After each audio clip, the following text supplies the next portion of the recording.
먼저 리모델링이 먼저 많이 뛰었다고 한다면 새 아파트를 사셔야 되는 거고, 새 아파트가 많이 뛰었음에도 불구하고 리모델링 할 수 있는 대상, 추가 부담금을 계산하더라도 가격이 싼 것들이 있다면 요 리모델링 아파트를 사야 되는 거죠. 요 세 개가 서로 주거니 받거니 하면서 가격이 뛰니까. 그러니까 재개발은 좀 추가 부담금이 사람들이 얼마인지 잘 모르는 성향이 굉장히 강해요. 그러다 보니까 원래 뛰지 말아야 될 금액까지 뛰어버리기 때문에 굉장히 리스크가 커질 수가 있어요. 이 재개발 빌라 가격이 오히려 단독주택 가격보다 더 가치가 올라가잖아요. 그러면 단독주택 가격이 올라가게 되고, 이 단독주택 가격이 올라간 거는 결국 자, 이제 내년에 부동산 오르고 증시 떨어진다. 자, 기재부가 종부세가 30%가 내년에 증가할 거라고 이제 예상을 했다는 내용입니다. 자, 이제 기재부 내년 부동산 가격은 오르고 증시는 하락할 것이라고 예측을 기반으로 세입 예산을 편성했다. 자, 이제 내년 양도세하고 증권 거래세는 모두 감소할 것으로 예상을 했습니다. 그러니까 증권 아무래도 증시는 좀 하락장을 이제 전제를 한 거고, 자, 내년 양도세, 내년의 부동산도 역시 공급 부족으로 거래는 이루어지지 않을 거라고 했습니다. 그런데 종합부동산세가 29.6%, 약 6조 6천억 원을 기록할 것이라고 전망한 게 좀 약간 특이한 겁니다. 어떻게 이런 게 생겼냐면, 자, 부동산은 거래량은 이제 줄어든다고 예측을 했지만 양도세 당연히 감소하겠죠. 근데 이제 종부세는 증가를 전망했다라고 하는 것은 부동산 가격 자체가 오를 것이라고 봤기 때문이라는 거죠. 자, 내부적으로 부동산 공급 부족에 따라서 가격이 폭등으로 인해서 종부세가 결국 30% 증가한다. 그러니까 공급이 워낙 부족하니까 부동산 가격이 뛸 수밖에 없다. 이거에 따라서 예산을 편성했다고 하니까 조금 얼마 전에 부총리가 주택 가격이 지속적으로 오를 수는 없다고 발표한 것과는 조금 약간 모순이다라고 하는 내용이 주요 내용입니다. 우리가 지금 이런 일이 벌어지는 이유는 뭐냐면, 지금 우리가 양도소득세 자체가 워낙 높다 보니까 물건이 팔 수가 없어요. 매도자들이. 그러니까 3,000세대 아파트 단지에 매물 나온 게 3개밖에 없는 거예요. 근데 살 사람도 지금 많지 않아요. 왜냐면 취득세도 너무 높고 보유세도 높고 투자 목적으로 살려고 하는 수요자들은 사실 사기가 힘들어요. 그런데 이거를 갖다가 실수요자, 이거를 아무리 가격이 비싸도 아무리 대출이 안 나와도 살 수밖에 없는 실수요자가 10명인 거예요. 그럼 이 10명의 사람이 이 물건의 3개를 놓고 경쟁을 하니까 최고가를 경신하는 거죠. 왜? 매도자는 높게 내놓거든요. 물건이 없으니까. 그러니까 10명의 매수자가 하나씩 실수요자가 살 때마다 최고가를 경신하니까 내년도 이렇게 거래는 이루어지지 않지만 최고가를 경신하면서 가격이 뛸 수밖에 없다라는 이제 예측이 나오는 거죠. 그러니까 결국은 이 3,000세대 아파트에서 물건을 갖다가 30개 이상은 나오게끔 정책을 풀어줘야 된다라고 하는 게 주요 내용인데, 지금 기조상 내년에 내년 상반기에 양도세를 풀어주기엔 힘드니까 결국은 집값이 서울 같은 경우 공급이 부족한 지역 같은 경우는 최고가를 경신하면서 집값이 뛸 수밖에 없다라고 하는 게 주요 내용입니다. 자, 이제 기재부는 내년 부동산 시장이 오른다고 전망을 한 것 같고, 자, 여러분들은 어떻게 생각을 하십니까? 뭐 유튜버들도 의견이 다르죠. 오른다, 떨어진다. 무조건 오르는 지역이 있을 거고 무조건 떨어지는 지역이 있을까요? 지역마다 물건에 따른 포지션이 다르지 않을까라는 생각을 합니다. 뭐 새 아파트, 재건축, 리모델링 또는 뭐 빌라, 재개발되는 빌라 또는 단독주택, 이 물건의 종류에 따라서 내가 팔아야 될 거 사야 될 게 아마 다를 겁니다. 그래서 이런 부동산 다양한 구조에 대해서 여러분들이 요 한 10분 정도 시간에 이 다양한 구조를 여러분들이 파악을 하고 여러분들 지역에서 저평가된 거를 스스로 찾을 수가 있는 그런 시간을 한번, 소스를 제가 드려서 그렇게 찾을 수 있는 시간을 한번 가져보도록 하겠습니다. 자, 이제 아파트 시장의 구조를 가지고 어떻게 가격이 오르는지를 한번 살펴보도록 하겠습니다. 아파트 시장 가면 이제 새 아파트가 있고, 이제 새 아파트를 할 수 있는 이제 재건축 아파트가 있습니다. 이렇게. 그리고 20에서 25년 차 된 좀 어중뛴 연수의 아파트들이 이렇게 세 가지가 존재를 합니다. 자, 새 아파트, 10년 차 내 아파트입니다. 너무나 수요가 많죠. 누구나 다 재건축이든 리모델링이든 결국 새 아파트를 받기 위해서 하는 거고, 뭐 가장 좋은 수요가 많은 건 당연히 새 아파트가 될 겁니다. 그래서 새 아파트 가격이 가장 먼저 뛰어요.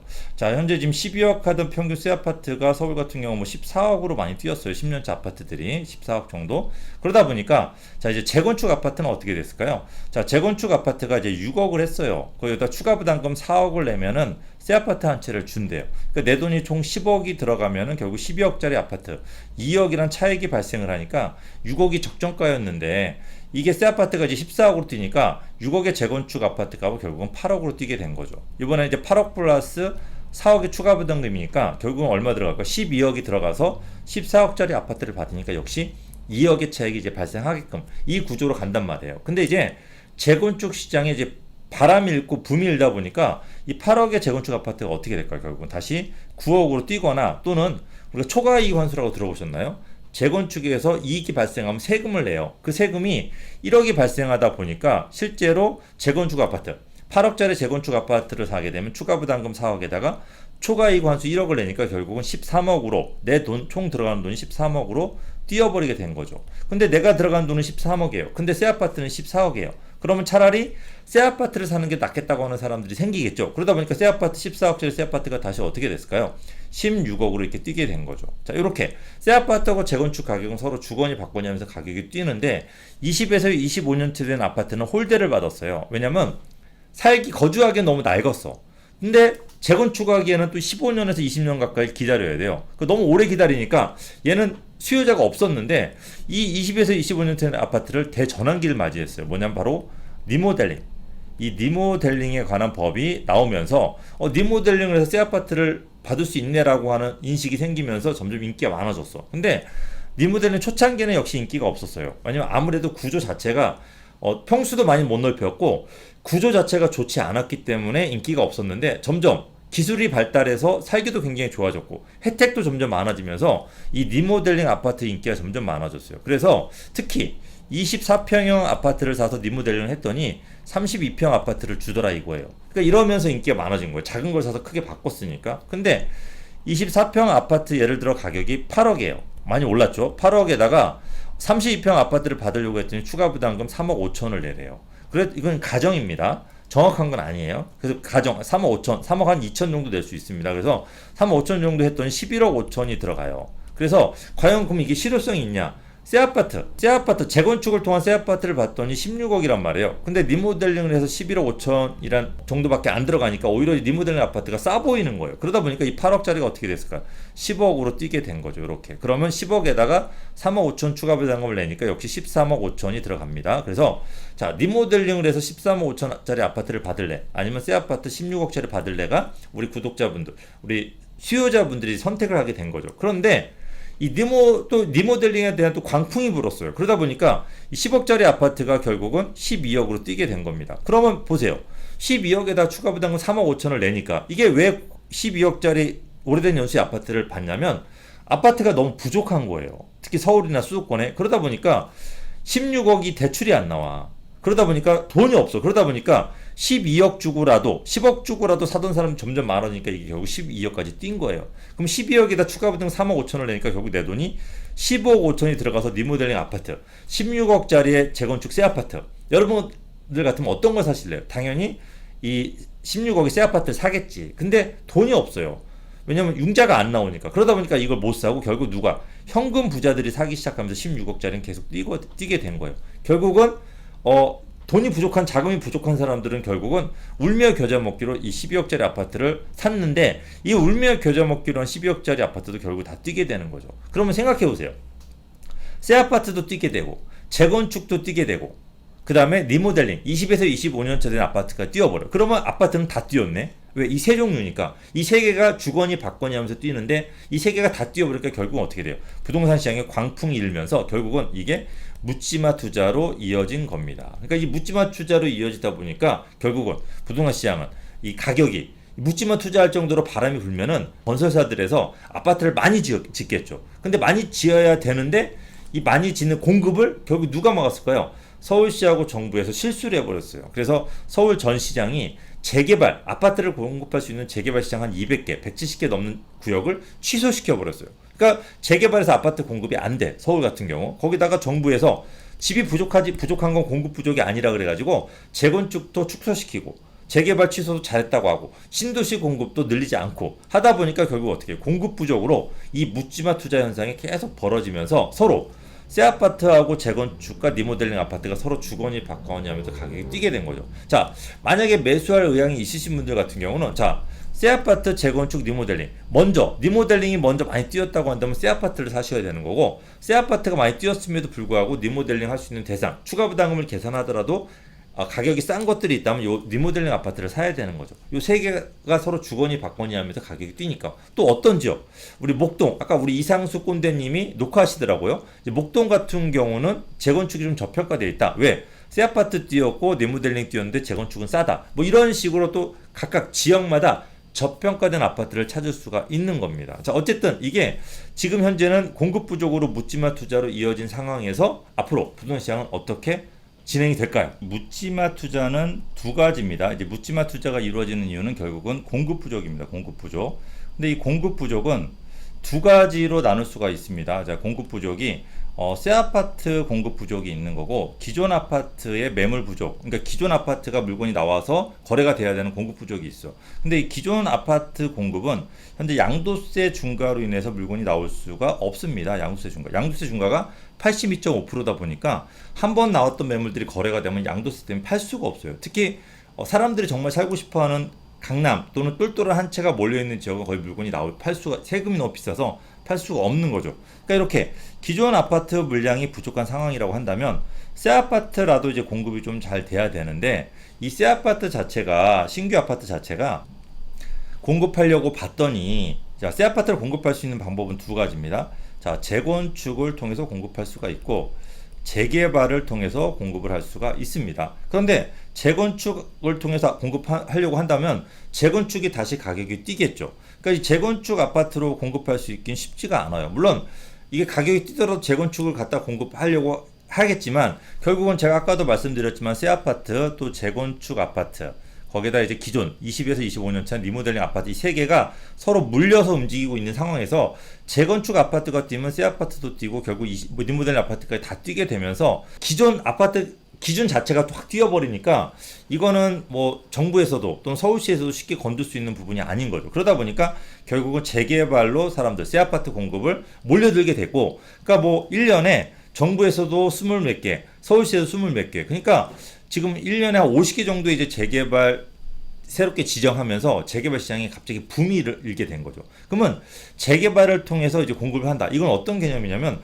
바로 빌라, 재개발에서는 가장 투자하기 좋은 게 적은 금액으로 투자할 수 있는 게 빌라입니다. 그러니까 이제 빌라의 이제 광풍 시대가 열려버린 거죠. 그래서 예를 들어 내가 3억짜리 빌라를 샀어요. 그러면 추가 부담금 6억을 내면 아파트를 한 채 주겠대요. 얼마짜리 아파트를 갖다가 바로 12억짜리 아파트를 한 채 주겠다고 합니다. 그러면 자, 이 3억짜리 빌라 6억에서 9억이니까 12억짜리 빌라를 주니까 3억이란 이익이 발생을 하니까 3억짜리 아파트가 3억짜리 빌라가 4억으로 뛰면 되는데, 이 12억짜리 아파트가 최근에 14억으로 뛰어버린 거예요. 그러니까 어떻게 될까요? 3억짜리 빌라가 4억을 지나서 거기 6억으로 뛰어버리게 된 거죠. 그러면 자, 6억짜리 빌라를 사서 추가 부담금 6억을 내면 내 돈 12억이 들어가요. 그럼 12억이 들어가서 14억짜리 아파트를 주니까 뭐 적정가라고 할 수가 있는데, 문제는 뭐냐면 이 빌라의 광풍이 일면서 6억짜리 빌라가 결국은 6억을 넘어서서 결국 7억에서 8억까지 뛰어버린 겁니다. 그럼 생각을 해보세요.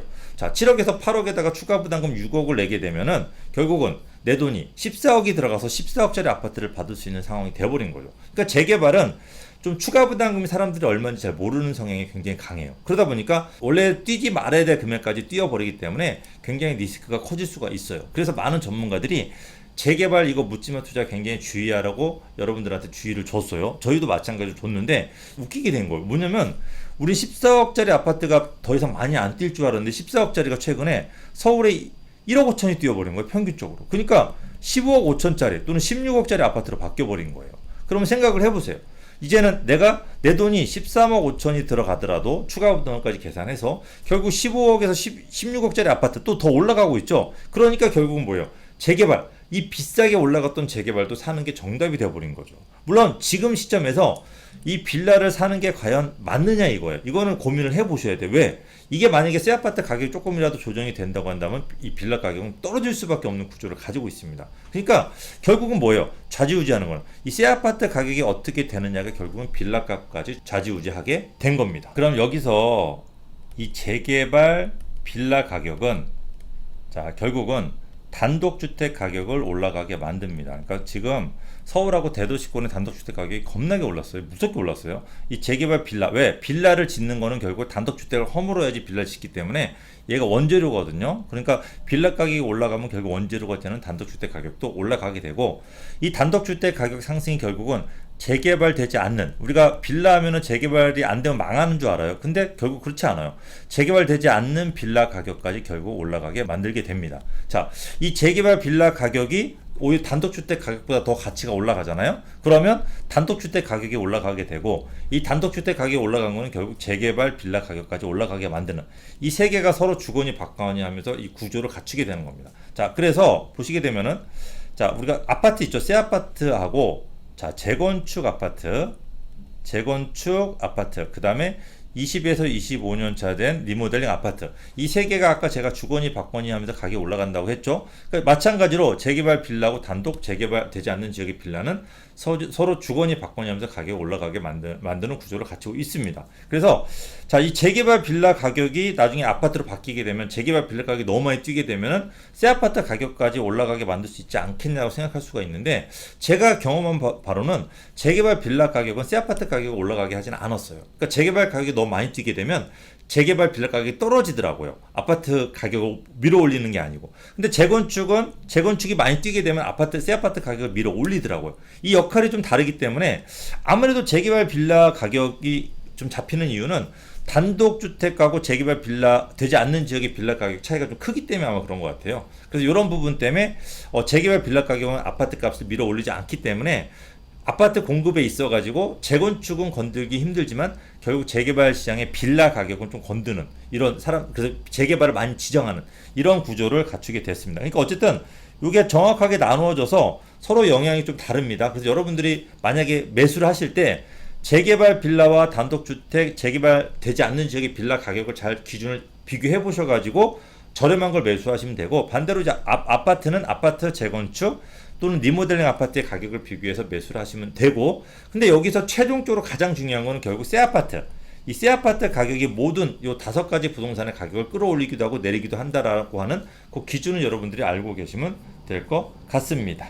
자, 그러면 우리가 이제 새 아파트 가장 중요하죠. 새 아파트 가격을 잡아야지 나머지 5개 부동산의 가격을 다 잡으면서 실수요자분들이 좀 편안하게 집을 살 수 있는 시장을 만들 수가 있습니다. 그러니까 그럼 이 새 아파트 가격을 어떻게 하면 잡을 수 있느냐? 우리가 지금 기존 아파트 물량이 워낙 없기 때문에 가격이 뛰는 거니까 결국은 양도세 중과를 폐지하는 게 답이 아니냐, 양도세 중과를 한시적으로 없애는 게 답이 아니냐라고 할 수가 있어요. 너무 양도세 중과가 비싸다 보니까 물건 부족으로 인해서 가격이 오르는 거거든요. 그러면 우리가 이 양도세 중과 지금 폐지해도 되냐 이거예요. 우리가 올 초에 이사 대책에 엄청난 물량을 공급을 했어요. 그러니까 공급이 풀리게 되면 결국 집값을 잡힐 수밖에 없단 말이에요. 이 공급 카드를 썼는데도 불구하고 집값을 못 잡았어요. 그 이유가 뭐냐면 이사 대책과 같이 이 양도세 중과 폐지 카드를 썼어야 돼요. 그러면은 우리가 이때 집값을 잡았을 확률이 굉장히 높습니다. 그런데 이때 양도세 중과는 오히려 강화했어요. 그러니까 기존의 매물들을 아예 없애버린 거예요. 그리고 언제 될지 모르는 공급 카드만 쓴 거죠. 막연한. 그러다 보니까 집값이 어떻게 해요? 사람들이 공급 카드를 안 믿으면서 가격이 폭등을 하게 된 겁니다. 그러니까 지금 이 분위기가 이미 흘러갔기 때문에 양도세 중과라 폐지란 카드를 지금 써봤자 의미가 없어요. 제가 올 초에 이 양도세 폐지하라고 유튜브를 굉장히 많이 찍었어요. 물론 욕은 많이 먹었어요. 너 투기꾼이냐 뭐 이런 식으로 욕은 많이 먹었는데, 이때 무조건 양도세 폐지는 해봤어야 돼. 이때 카드를 썼어야 돼요. 근데 정책적으로 지금 못 쓰고 있고 앞으로도 상당히 힘드니까 결국은 지금 양도세 폐지 카드를 써봤자 의미가 없고, 그러면 언제 양도세 폐지를 써야 되냐? 하나만 가지고는 안 돼요. 양도세 폐지 카드하고 다른 거를 결합해서 한 2-3개를 써야 됩니다. 그래서 한 3개 정도, 제 생각나는 게 한 3개 정도 생각이 나는데, 그 중에 하나 정도 예를 들면은 이겁니다. 우리가 2012년도에 강남 집값을 잡았을 때가 언제였냐면, 강남 내에다 신도시를 만들어서 아파트를 지었어요. 그러다 보니까 강남 집값이 굉장히 많이 15% 가까이가 떨어지는 그 분위기, 지금까지 한 번도 그런 일이 없었었는데 그 정도 가격이 떨어지는 분위기가 형성이 됐습니다. 그렇다고 한다면, 자, 지금도 마찬가지예요. 강남 내에 신도시를 만들어야 돼요. 강남 내에. 그러고 양도세 중과 폐지를 같이 써야 돼요. 이러면 강남 집값이 뛰면서 모든 부동산 시장 바로미터가 되면서 모든 부동산 가격을 끌어올렸기 때문에 강남 집값이 잡히면은 이 분위기, 양도세 중과 폐지로 인해서 물건이 많이 풀리면서 가격이 안정되는, 그래서 실수요자분들이 최고가의 아파트를 사면서 최고가를 경신하는 이런 분위기는 없앨 수가 있습니다. 그래서 결국은 하나만 정책을 만들면 안 되고 두 가지를 섞어서 여러분들 양수세 중과표지를 같이 써야지 집값을 잡을 수 있다라고 판단이 되기 때문에 저는 이런 쪽으로 좀 분위기를 잡았으면 좋겠어요.